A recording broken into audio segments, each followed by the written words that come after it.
বিসিবিতে আয়োজিত হয়েছে match referee training ও workshop. বিসিবির আম্পায়ার্স কমিটির এই আয়োজনে উপস্থিত ছিলেন সভাপতি আমিনুল ইসলাম বুলবুলও। 2 দিনের বিশেষ এই আয়োজন শুরু হয়েছে শনিবার। সব মিলিয়ে 30 জন সাবেক জাতীয় ও প্রথম শ্রেণীর ক্রিকেটার এই আয়োজনে অংশগ্রহণ করেছেন। আব্দুর রাজ্জাক, হাবিবুল বাশার সুমনের মতো সাবেক ক্রিকেটাররা এই আয়োজনে অংশ নিয়েছেন। আরও কিছুদিন ক্রিকেট খেলবেন বলে এখনই ম্যাচ রেফারি ওয়ার্কশপে যুক্ত হননি মাহমুদুল্লাহ রিয়াদ। বিসিবি সভাপতির চাওয়া, এখান থেকে বের হবে শরফুদ্দৌলা শহীদ সৈকতদের মতো আম্পায়ার, নিয়ামুর রশিদ, রাহুলের মতো ম্যাচ রেফারি। অবশ্যই বাংলাদেশ ক্রিকেটের ভালো মানের ম্যাচ রেফারি তৈরি করার সাথে সাথে ইন্টারন্যাশনালি যাতে আমাদের ম্যাচ রেফারিরা আরও ভালো করতে পারে তার সেই পথ অলরেডি আমাদেরকে সৈকত দেখিয়ে দিয়েছে, রাহুল দেখিয়ে দিয়েছে, গাজী, সোহেল, ম্যাক সুমন সবাই, এবং মেয়েদের মধ্যে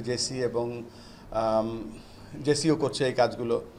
তো এই যে আমাদের যে উন্নয়নের ধারাটা ম্যাচ অফিসিয়াল যে ম্যাচ এটার একটা বড় অংশ আজকে আমরা আরেকটা লেভেলে যাচ্ছি এবং দেখে ভালো লাগছে যে আমাদের সব কিছু সামনের দিকে এগিয়ে যাচ্ছে আল্লাহর রহমতে।